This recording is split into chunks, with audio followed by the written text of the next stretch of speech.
Welcome to the Supreme Love Project, where you learn to love supremely so you can live supremely. This is a Power Hour. This is the place where you can get the information you need to heal the terrors in your soul and launch a revolution in your life. Get ready. Take notes. Now, here's your host, Janine Staples.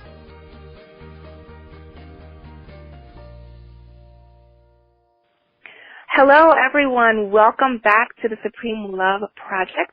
This is our Cold Crush teleseminar. We have a really fascinating episode today with Melanie Tonia Evans. Welcome, everyone, back to this amazing set of conversations.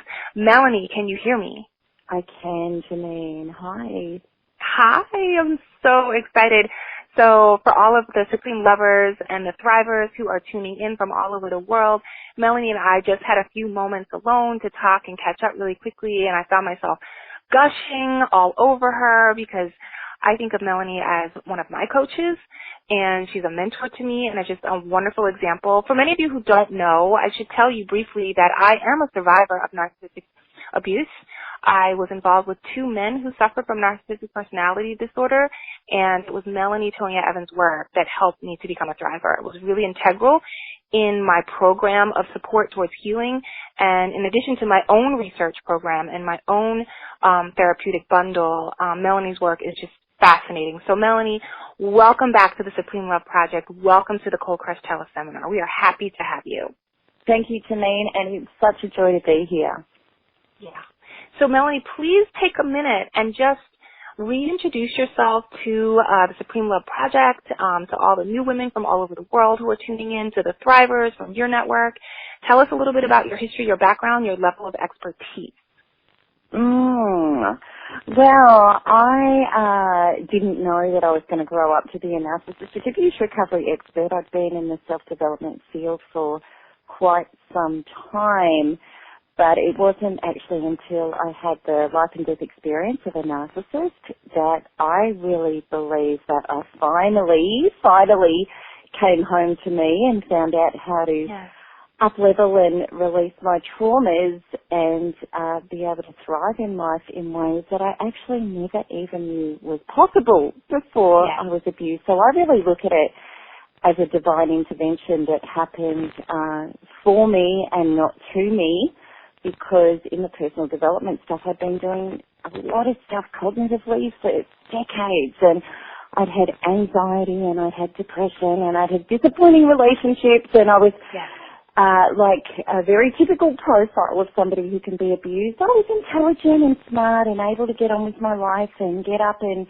get going again and, you know, keep improving and developing myself, and I certainly wasn't lazy in self-development at all. I worked really, really hard, but yet I came into a marriage with a man that I thought was the absolute love of my life that God had gifted me with, and he turned out to be a pathological narcissist, and it took me to the brink of 37 kilos. I ended up with a complete psychotic and adrenal breakdown that I was told I would never recover from, that I would need 3 years of institutionalization and probably at the least, and I would need antipsychotics to be able to only manage my symptoms. I was told I would never recover from adrenal malfunction and complicated post-traumatic stress disorder and agoraphobia at that level. And it was at that point in my life I was completely checkmated. I was on my bathroom floor with my hands up to God, and I said, I can't do life anymore.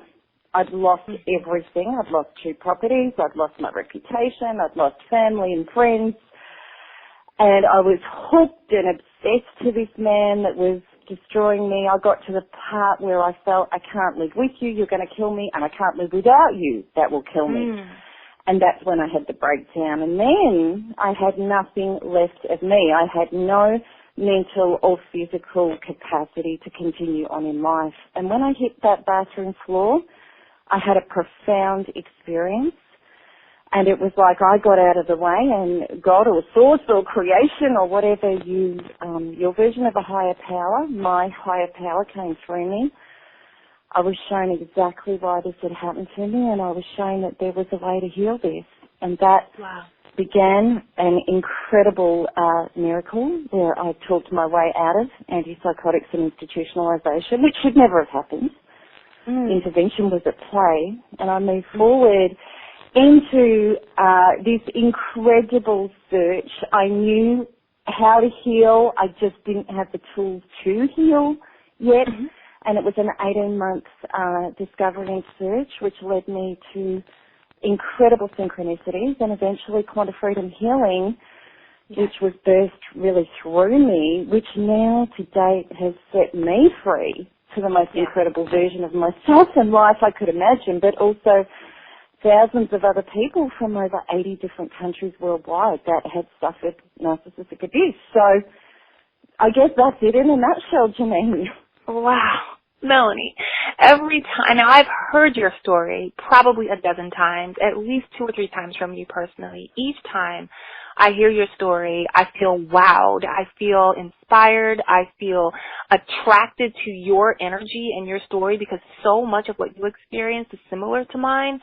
And it's so powerful to be able to communicate that story with such transparency and such courage. One of the things I talk about a lot in the Supreme Love Project is when a woman experiences relational or social terrors, narcissistic abuse is included in that catch-all. But when those are experienced, there's a great deal of shame that she also experiences. So when you talk about losing your reputation, losing friends and family, you know, having so much success in one area of your life and having these really caustic, painful, traumatic experiences in these other areas of your life, the level of dissonance that one experiences in trying to make sense of the incongruence is really baffling. And the way that a person can feel ashamed can cause her to, or him, to not seek help, to never ever reveal the struggle, to try to hide and go into hiding. The fact that you are able to reach up, ask for help, receive help at your most vulnerable and broken, and be a conduit for such great wisdom and such great knowledge and power is just phenomenal. It's phenomenal, and I feel so excited and blessed. So blessed to have you here and have you tell this story. I feel so blessed for that because, Janine, I was actually the last person to seek help, and I was actually the last person to admit that I had any flaws or faults or there's something wrong with me because I really, really grew up in a family of high achievers, and it was very much like, well, if there's something wrong with you, you're not going to be loved, and if you know, if you're flawed, you're going to get rejected. So, and that's a profile of many people that get abused by narcissists. So it actually took me, personally, it took me to be where there was nowhere else to go but to be with my shattered self to actually admit it. And thank goodness, because now the beautiful thing is I love having flaws and I love being honest about them because then I can up-level them and expand into higher, better versions of myself.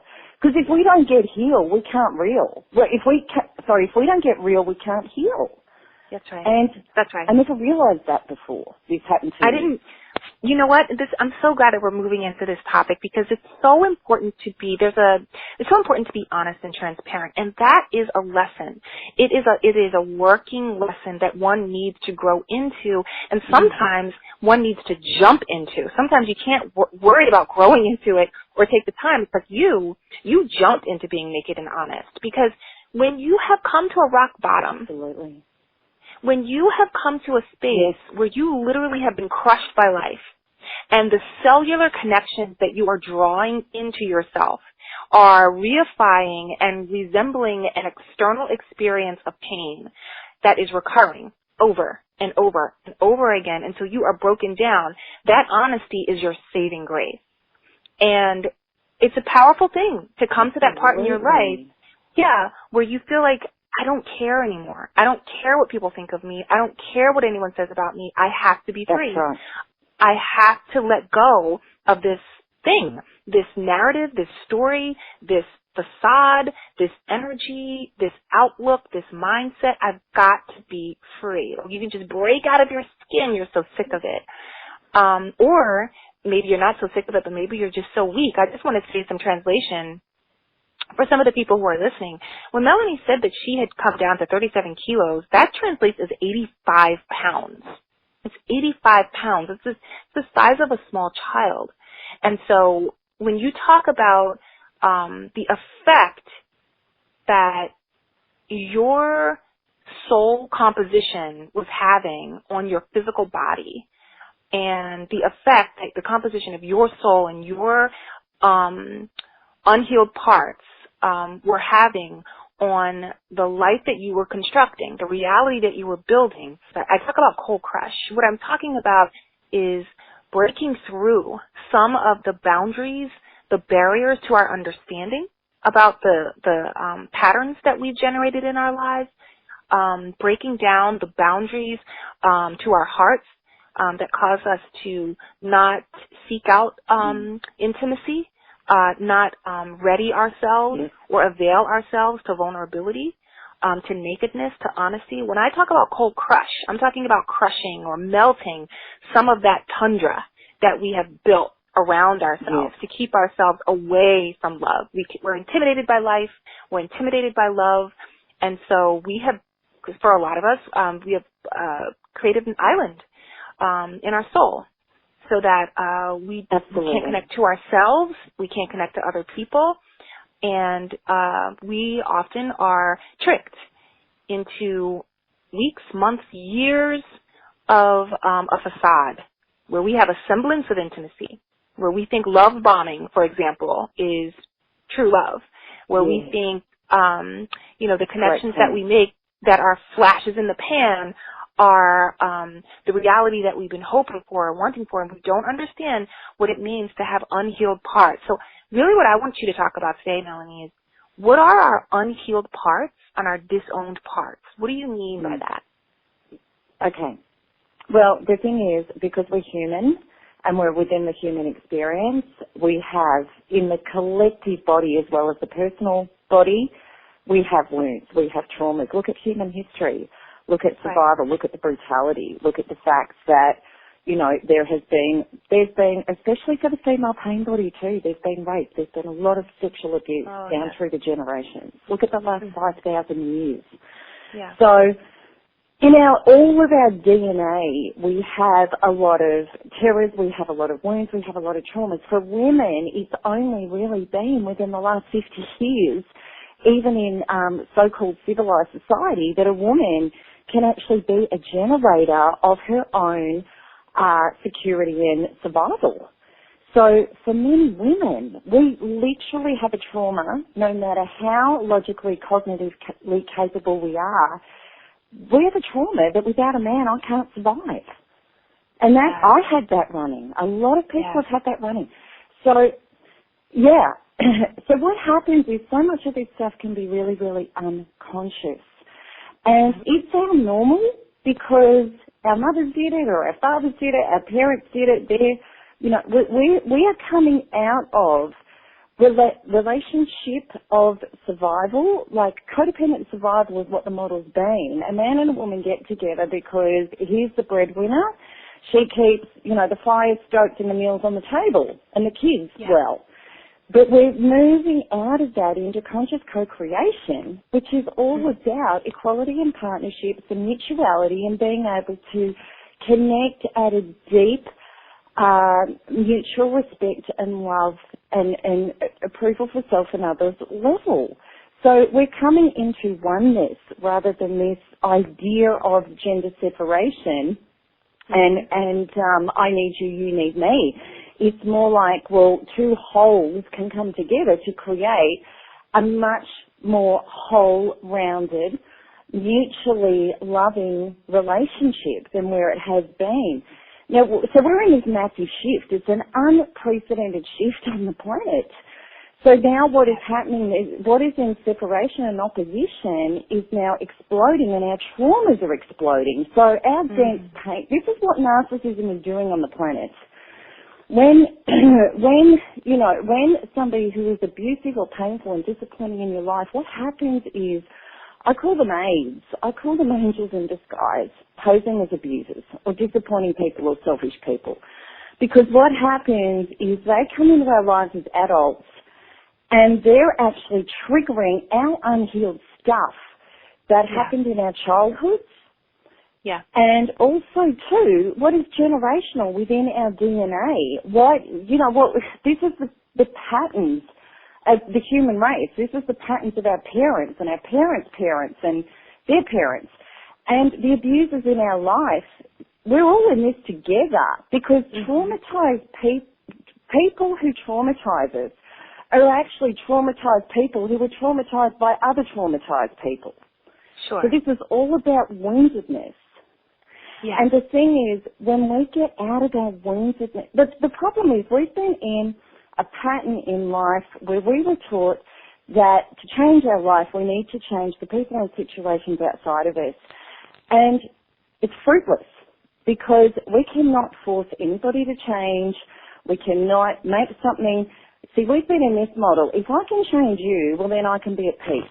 Now, what we're learning in this massive, massive spiritual shift that we're all having, which is waking us up out of unconsciousness, is that we're learning that the more that we try to change somebody else in order to change how we feel, the more we're actually going to get the evidence that we're not feeling good.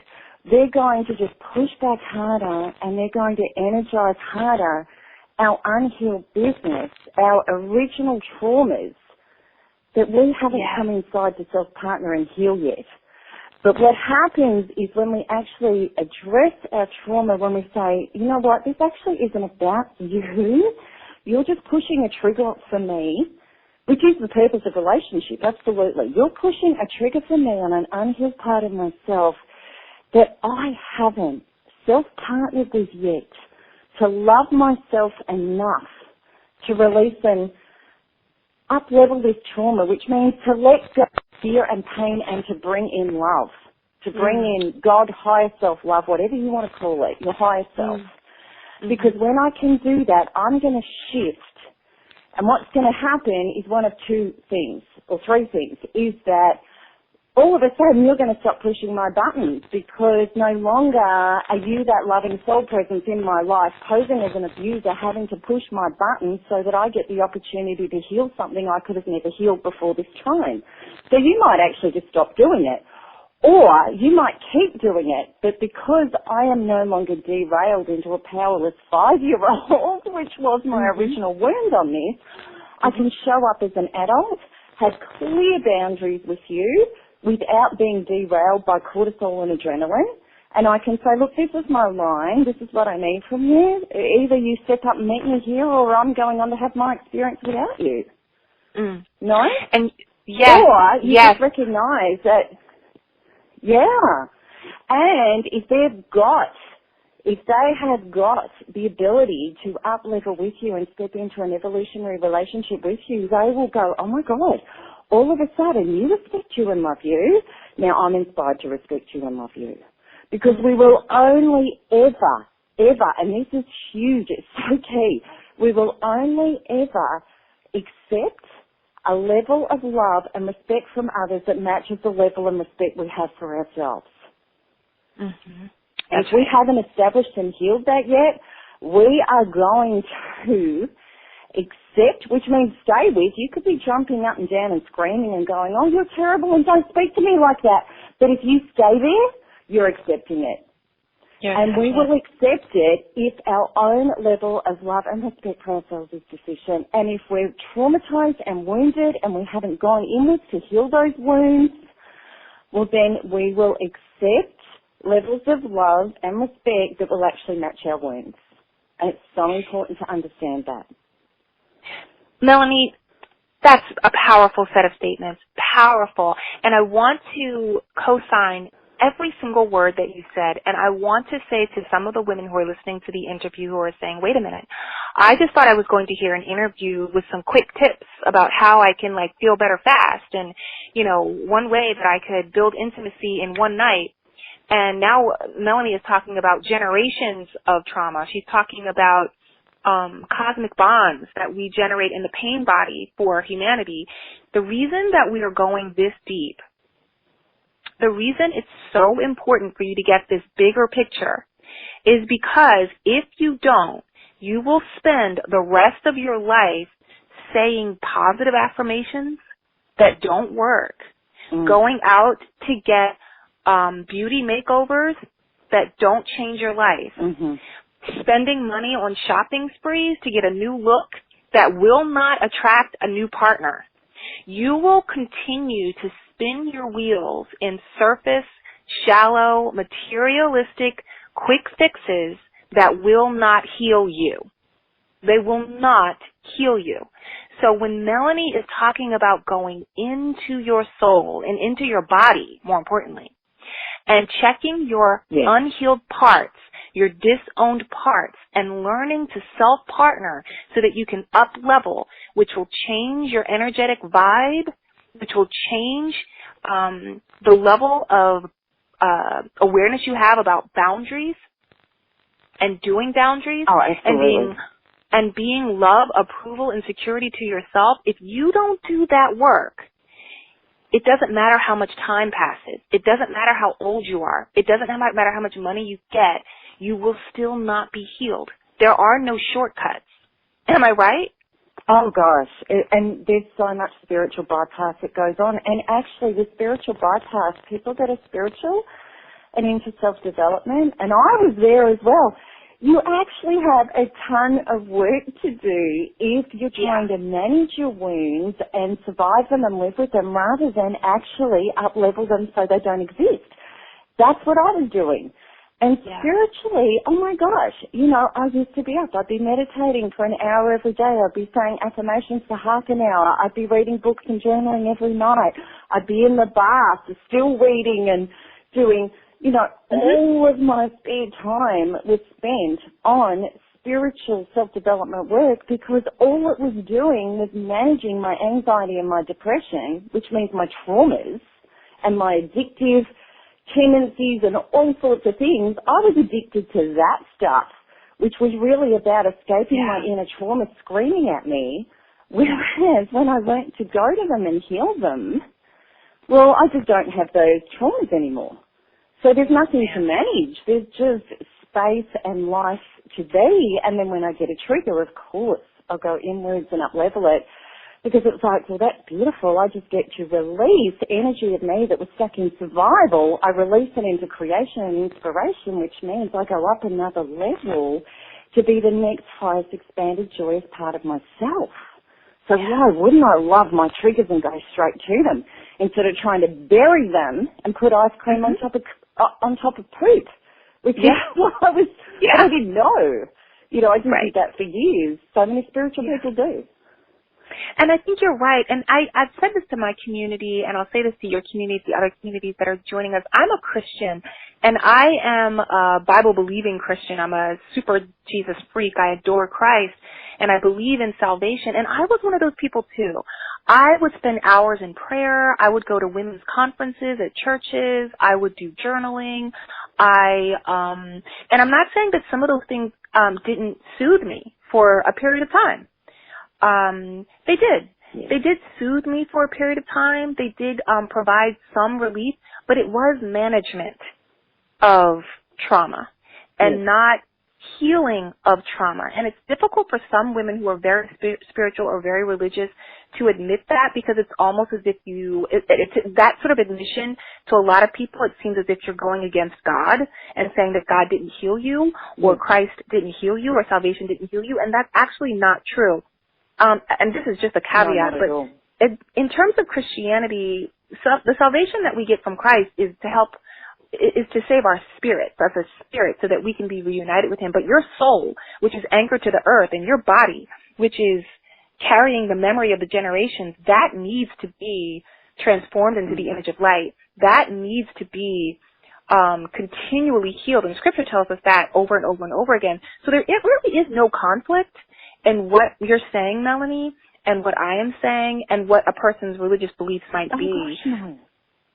There are no conflicts, really. Oh, gosh, no. And one of my closest friends is a beautiful Christian, and, you know, she's worked my program, and she's been narcissistically abused. And we have the most, I'm a spiritualist, so I'm non-denominational, okay? Sure. And I love Christ energy. There's lots of different energies I adore, and I see it all as one and a higher power. I see it as love, It's love, it's creation, it's who we are. It's who we are, without our trauma. Her conversations and my conversations, she is very, very up on scripture. And she says, when you say this, it's this in the scripture, and it matches identically. It's the same message. It really is. And so what I want to also talk about in just a few minutes that we have left, because this is an amazing call, I want to talk about two disorders that come from a woman's disidentifying from herself, disassociating from herself. It's dissociative disorder. Yeah. And what that means, I really want to define it for the community. And the second thing I want to talk about really quickly is deflecting and projecting. And what that actually means, why we do things like that when there's a lot of coldness in our souls. We can start with disassociative disorder. What can you share with us about that, Melanie? Okay. Well, dissociative disorder, to make it simple, it means we're not in our body. So it means we're not connected within ourselves. We don't have an ability to self-soothe. We're not. So look, and we're all trained to be dissociative. And we're born dissociative because we learn it from our parents, and epigenetically, which we'll talk about, we're carrying it. So disassociation, really what it means is that, I'm not partnered with myself. I'm not self-partnered in my body. I'm not with how I feel, and I'm not comfortable with how I feel. I'm trying to escape my emotions. So when we're disassociative, what happens is we find it very hard to be present. We're always thinking about the past. We're always fearful of the future. We're always in anxiety. We have to be doing. We can't be being. We might be really worried about spending time and just being with ourselves. We're not comfortable in our own skin and in our own body. So what happens is we're not in a solid state of unconditional love and approval for ourselves. So, we're not in, let's say we feel a little bit anxious, and we could say, like I would say to myself, I say, Melanie, you're doing a great job. I'm so proud of you. I love you. I'm here with you. That's a self-partnered statement. We have that warmth which transpires between us and ourselves. So if we're disassociative, we're not like that at all. We're actually in trauma. We're in complicated post-traumatic stress disorder immediately, which means that my inner being is screaming out to me, saying, I'm in anxiety, I'm in depression, please come to me, come love me. And we're not turning up. We're going, oh my gosh, can you come and love me? Or if I get this new hairdo, well then I'm going to be more attractive. Then I might be able to love myself. And this little inner being, we've all got a wounded inner child, which is a young, underdeveloped part of ourselves that relates back to our younger formative years, and also epigenetically our generational trauma, which is saying, I'm unhealed, I'm unloved, I'm not approved of, I don't feel secure, I don't feel like I can survive. Can you please come and love me? And we're not doing it. That's what disassociation is, really. Yeah. And you know what's so powerful to hear you say that? I'm thinking as I listen to everything that you've said, I've learned for myself, and I encourage every woman listening to go to your website and to go to thesupremeloveproject.com, go to MelanieToniaEvans.com, and read more about what Melanie is describing. It's reminding me, Melanie, of a conversation that I was having with someone about our true belief systems. You mentioned epigenetics, and that's basically the understanding that energetically we can affect change in our consciousness, in our gene sequence, and our consciousness does have a serious effect on our bodies, more than what has been taught in schools by far. And a woman I was talking to said, well, Janine, how do I know when I have come in contact with my core beliefs? How do I know? This is a woman who's been doing positive affirmations, who's said a lot of rhetoric that says like, oh, I'm strong, I'm powerful, I'm beautiful, I'm sexy, people like me, people want me. And so she's very practiced in that kind of performance. She's very detached from herself. She doesn't really know what it means to come into contact with your true belief systems. And I told her, When you come in contact with your true belief system, it will terrify you. That's how you'll know. Oh, gosh. That's how you'll know. Totally. That's how you know. Gosh, totally. You will feel horrified. You will feel a panic. Absolutely. You will want to sob and weep for yourself, for your inner child, because our core system of beliefs, which have been inherited from generations, which is compacted with elements of pain body, speak out our deepest pain. 100% correct. Yeah. And that's it. You know, everybody's been terrified about going to that. And I was too. You know, and that's why we self-avoid. And then that causes more disassociation. It's like a vicious cycle. Because we've been trying to cover up those core wounds by, you know, over-functioning or overachieving or, you know, overproducing or whatever, or addictions or whatever it is that we've been doing to self-avoid, because our ego has convinced us, and we've been told, you know, what do we think medication and everything's about? Or distractions. You know, you might go to a doctor or somebody and they'll say, well, you know, you need to get a hobby, or you need to learn piano, or take this pill, or whatever, you know. That's right. So, but we weren't taught to just go to that wound and feel it. You know, there's two things. We've got to get real to heal, and we cannot heal what we're not prepared to feel. Because once we start feeling it, and it would be like us being with a 2-year-old and she's screaming and crying, and if we just push her away, or we go eat chocolate cake, or we go, well, I'm just going to ring a friend, I'm going to ignore you, you know, she becomes manic. And that's what we've been doing to ourselves. But when we stand there, hold her and let her cry and sob, and we just be there, super present, you know, with total love and devotion, no matter how much it hurts to be there with her. You know, the relief that she gets of, you can love me and hear me and be with me, and I know you're not leaving, I know you're not going anywhere. You know, when we start standing up for our inner being and we say, I'm not going anywhere. You know, I don't know how long this will take, and maybe I don't even know how to do this yet, but I love you enough. You are worth me being here with you. And we go to our core wounds. And look, the great thing is, you know, now we do have quantum tools to shift. We don't have to sit in that muck forever. We can shift past it, and that's what I love, because I don't like inner pain any more than anybody else does. But, you know, I realized we've got to get comfortable with it. We've got to self-partner. We have to meet ourselves. Yeah. And that means when you, ladies listening, when you feel a trigger in your body, and this is from a hot help concept for those of you who participated in that teleseminar, when you feel a trigger in your body, it's a symbol, a signifier of what is happening in your soul, and it is an invitation. It is an invitation to sit with yourself, to sit with your wounded parts, to sit with your unhealed parts, and to become a champion for yourself, a warrior goddess queen for yourself, to sit with your pain, to really form an engagement with yourself and ask yourself questions. What is this about? Who is this about? It's always about you. What's going on here? Where did this come from? What do you need? What can I do? And really be there. And like Melanie said, and like I said in my TED Talk and in other pieces that I've written, it's not about calling your best friend. It's not about calling your mom. No. It's not about going to get a piece of chocolate cake or eating some pizza. It's not even about going to work out or cleaning your house. Some people think that doing constructive things is a benefit and can be done in place of sitting with your pain. But even those things are not the right course of action. They're not the courses of action that are going to help you to heal.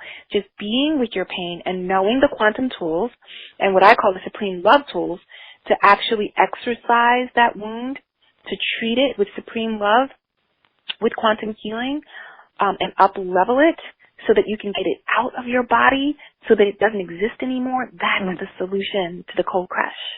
That's the solution. Absolutely. And if we don't go there, we can't do it. And it's really insanity that we've all been taught to disassociate and self-avoid. Because, like, if we think, you know, a couple of things I say to people, it's like, if our roof started dripping and it had a leak, and we just ignored it, our roof's going to cave in. If our car motor starts screaming, and we just put our foot down and keep driving, our car's going to blow up.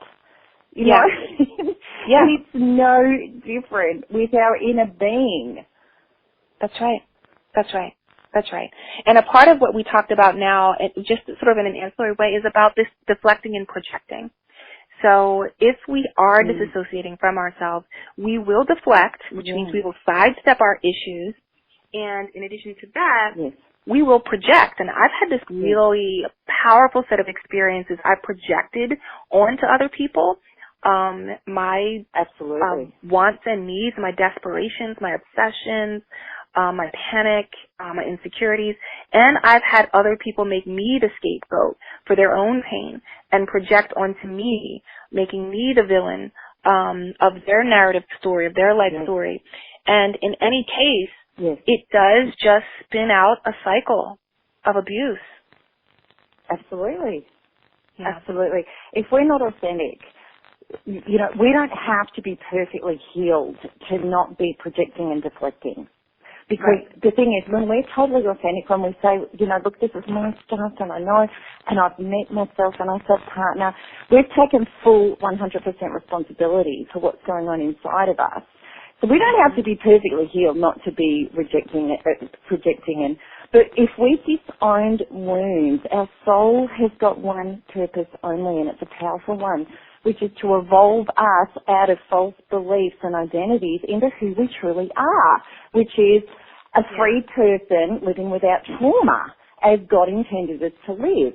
And if we're not doing that, if we've got trapped trauma inside us that we're disowning, well then what happens is our trauma has got to meet us. It has to come to us to help make the unconscious conscious. So we're going to have all sorts of people turn up in our experience which are going to trigger these wounds. So they're going to be other unconscious people that are carrying similar traumas, playing out similar dynamics. And of course, they could be conscienceless and, you know, really quite narcissistic. They've crossed over that line. We haven't. But they're going to be, and it's going to look like it's them, but really what they're doing. So, for example, you know, if you have somebody comes into your life and what happens is people will show up appearing to be the healer of the wound. So let's say, you know, you've got a deep inner wound of, I'm irrelevant, I'm not valued. So you're going to have somebody show up in your life that looks like they value and validate you more than anybody else. And you're going to be like a woman in a desert who found an oasis. So you're going to go, oh my God, this is, you know, finally I'm validated and I'm valued. Then what will happen is this person, once the mask drops to them, they're going to start treating you like you're irrelevant and you're not valued. And you're going to think, oh my God, they're just horrible and they're this, and you'll fight with them and try and get them to be the original parent to fix what you've never healed yourself as an adult. But they're actually reflecting you back, your disowned part of I'm not valued. That's actually the belief that you need to work on and heal that trauma. And then that person will either step into valuing you, or if they don't have the resources, well then you're not going to be inspired or attracted to them anymore. In fact, their energy is going to be repugnant, it's not going to be a match, and you're going to be able to say, well, thank you for the lesson and the gift, but I'm just not attracted to this energy anymore. It's not for me, because I'm not valued is no longer a match. We're always attracted and connected to what is a match for where our inner being is at. Yeah. Always. Yeah. Yeah. It's what we're powerful. disowning will meet us via other people. Say that again, one more time. Which bit? The last sentence. The last bit I just... Just the last sentence. We'll always be attracted to our... What? I can't remember what I just said. You said we are a match. It just sort of spills out to me, you know? Oh, I do. I know exactly what you mean. And that's so important because, and that's why I wanted you to repeat it because it's, and I don't want to put you on the spot, but it's that we draw in the reflection of our interior life. We are a match for, yes. we are a match for our level. We match level for level. So there's a little bit of a quirkiness that people, I think, misunderstand when it says, there's that law, or some people think it's a law that like attracts like. That's not necessarily accurate. It's not precisely accurate, because I'm a recovering codependent, and I attracted, I attracted the narcissist, but I'm not narcissistic. So it's not that like attracts like. Yeah. What it is that I attracted my match, my energetic match. And because I had unhealed wounds, I had voids. Absolutely. And I wasn't self-partnered. I was in my internal survival program, my internal belief system, my internal narrative structures. I was looking for a parent because I wasn't parenting myself. I was looking for a partner to save me because I wasn't equipped to save myself. So that was my match. We weren't the same. So it's not like attracting like. It's about what Melanie just said and what I'm saying now. We are drawing in, life is operating through us to send us messages about the state of our interior life. You can look at your exterior life and get lots of information about the state of your interior life. That's basically what it comes down to. Well, Buddha said, if you want to know what's going on inside of you, have a look outside of you. That's right. That's right. And I want to caution some women also, because I know that there's going to be lots of women who are going to go to MelanieToniaEvans.com. They're going to sign up for NARP, and I encourage you. I'm a NARPer. I went through the program. It's life-changing. Some women are going to go to SupremeLoveProject.com and sign up for my course. That's also transformative and life-changing. Here is a caveat that I want us to state clearly. When you start to do your interior work, when you get very deeply acquainted with your interior life, when you find your unhealed parts, your unclaimed parts, when you up-level your wounds and stuff as a powerful self-partner, your life will change externally in tandem with your internal life, and you will feel better, you will do better, you will be better, and here's the other thing that's important. Some of what you know as true will fall away. Some of the relationships that you've been building for months and years, they'll go away. There might be, I went through that already. There'll be a little bit of a withdrawal period when you have to say goodbye to the narcissistic, sometimes sociopathic partners that you've latched onto or who've latched onto you. There will be shifting that may feel disruptive, that may be a little disorienting. And what I want to say is hold on to the solidity that you're building in your soul. Hold on to the sense of relief and strength that you are building up like a castle in your heart. Hold on and do the best you can do to form a community, a network, so that you don't fall back into old patterns as you heal your soul. Melanie, what do you think about that? Oh gosh, huge. And this is a massive shift that we go through what I love about, this happened to me and I see it happen for people in my community all the time. We were totally focused and traumatized by the outside. We're trying to fix it and change it and manage it and roll around in it. And, and we're just losing more and more pieces of ourselves. When we take the focus off all of that, which is initially really counterintuitive, because you think, oh my God, well, if I take my focus off that, I've got all these balls in the air and one will drop and my whole life will blow up and, I have to force and control and fix.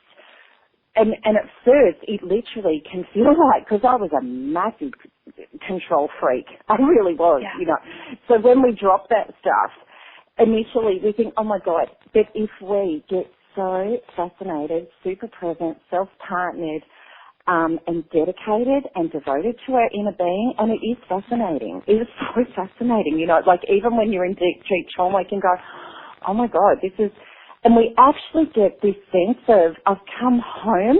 It's like all the love and relief I've been trying to get outside of myself. Oh my God, it's between me and me. And then we even go through a phase of we think, well, hang on a minute, that if I'm going to be self-partnered and I'm going to be granting all of this to myself, that means nobody else will, or I'm not going to need them, or I'm going to become an island.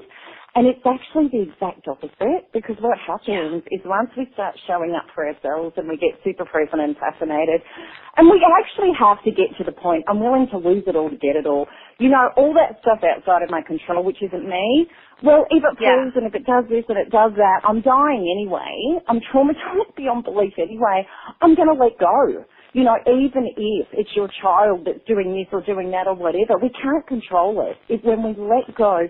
But we find out this fascinating thing, that when we start doing the work on the inside and we make it all about that, see, this is the premise. We actually have to say, my inner emotional state, before anything changes on the outside, has got to be my highest priority. And I have to learn to live as a quantum creator, which means that I have to change my inner state with no outside evidence. I have to get rid of my trauma, come to peace between me and God, and nothing else. Yes.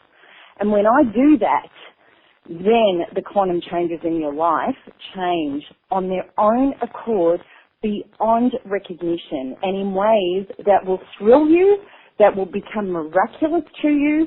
You will see, and you will show up completely differently, because no longer are you being derailed by the fears of, I'm going to be rejected, I'm going to be punished, I'm going to be abandoned in life. You become a source to yourself, and you say, well, you know what, if that one doesn't work out, I've got a whole universe full of possibility. I don't have to cling to anything anymore. I don't have to sell my soul anymore. I don't have to walk on broken glass anymore. I can show up authentically. I can be truthful. If people crack it with me, if people don't agree with me, it doesn't matter. They're just not a match for me. And I'm no longer holding people responsible to give me myself. Everything in your life will change. And you can listen to yourself. You can show up. You can be honest. And this is where the freedom is. This is where the joy is. This is when we make this our highest priority. I'm going to heal me so I can be that person.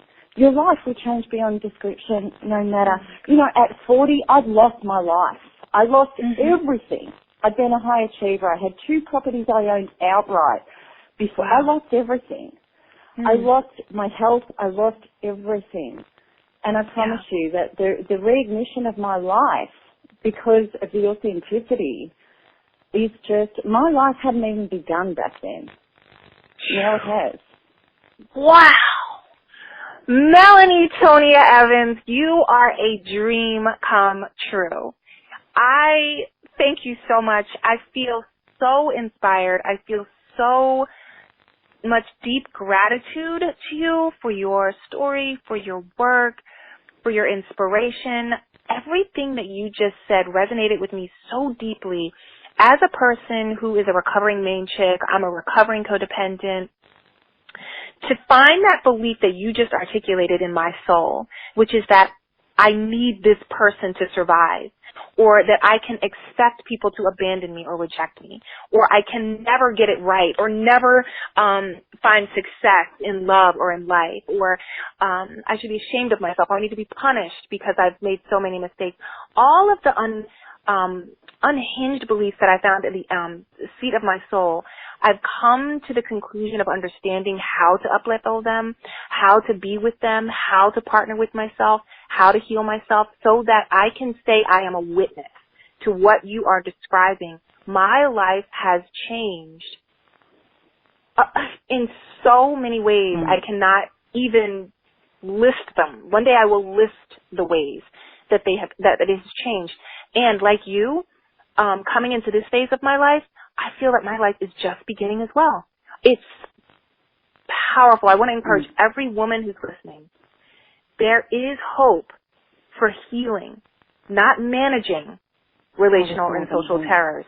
Oh, gosh. There is and hope I've seen for people healing. in their 70s start their life for real. You know, and they're living the most incredible life, and it started in their 70s. It's never too late, you know, and if we don't do it, when are we going to evolve our souls? You know, there's really nothing else to do. There's nothing else. I love it when you say that. There's really nothing else to do. This is the project of life. This is the work of humanity, to heal, to up-level, and to partner in ways that are powerful beyond imagination. Well, Melanie, this has been a wonderful call. What I want to do is ask you what I've asked my other 3 guests, which is to give us 3 outgoing tips, methods, key questions to ask ourselves, statements of inspiration. If you have, you've given us so much. But if there are 3 closing statements or 3 closing ideas that you can offer, we'll take them now. Okay, well, let's see what comes through. Okay, the first one that comes to mind is, when we're traumatized, when we're stressed, what we try to do is we usually contract and, we tense up and we go into our head. And once we go into our head, I call it wrong town. Because we can actually only think at the level of trauma that we're experiencing in our body. So what I would invite you to start doing is when you feel a trigger and you feel traumatized, focus on opening your body up, breathe, take your attention in your body, and say to yourself, what am I feeling about this? What is this really about? How is this like something I have felt and known in the past? Recognize your life as a pattern, giving you the opportunity to heal what this pattern is really about. Then you're going to be starting to self-partner. So that would be my tip number 1. Thank you. My tip number 2 is to get really, really conscious about people can only love and respect me at the level that I love and respect myself. So I'm not talking about more massages and more this or that. Those things are nice supplements, as is healthy food and all of those sorts of things. But it's like, have a think about this. How much time, if people aren't showing up for you and people aren't loving you and people aren't supporting you, you can get out pad and pen and you can reflect on that and you can go, okay, well, this person doesn't love me and support me and they're not there for me. Then I want you to divide a page in 2, and then on the other side of the page, have a column for yourself. And emotionally, when you're triggered and hurting, write about the match of what you've been doing to you. Because when we start waking up, we actually start realizing that nobody on a consistent basis has been as critical, judgmental, or rejecting to us. Nobody has done that at a cumulative level as to how much we've been doing that to ourselves. Right. So start reflecting on that. Yeah. That's powerful. Yeah. Absolutely. Okay. And then I would, as probably as tip number 3, spend more time with yourself. That really sort of gets into the other 2 as well. But this is so, so important to, we're so busy, okay, and we're so social media focused, and we're so into being on Facebook, and we're so into, start putting some boundaries around your life. And like you said, Janine, it's not necessarily about going and exercising or doing whatever. It's just like, what soulful things can you do to start being with yourself? And look, the great thing is if you get involved in Janine's or my course or both of them or whatever, you're going to be spending a lot of self-time. Right. Self-time is so important. Because if you don't commit to you, life and others can't commit to you. It's true. It's true. It's really important. And like you said, Melanie, some of the things we think we're spending time with ourselves, like perusing Facebook or Instagram or Twitter, just because you're alone doesn't mean you're spending time with yourself. No, right. Gosh, no. Right. No. Absolutely. Well, these to those things, which is self-avoidance. Yeah. That is another description of self-avoidance. Melanie, thank you so much. This has been a powerful call. It's been a wonderful set of lessons. You, again, are my coach in my heart, and I'm grateful that I can introduce you to my community and that I can be introduced again to yours because I'm a member of your community. And I want to thank everyone, and I want to encourage you, please, everyone listening, take this message to heart. Build it into your body. Listen over and over and over and over again. Let it sink into your soul, and we will see you on the next episode of the Supreme Love Project. Bye-bye. Thank you for participating in the Supreme Love Project. We're a division of Literacy for Life, LLC. Please visit thesupremeloveproject.com for more information about our products and services. Visit JanineStaples.com for more information about our beloved founder and president. And remember, take this message to heart and build it into your body. We'll see you next time, right here the place to make love, not war, every day of your life.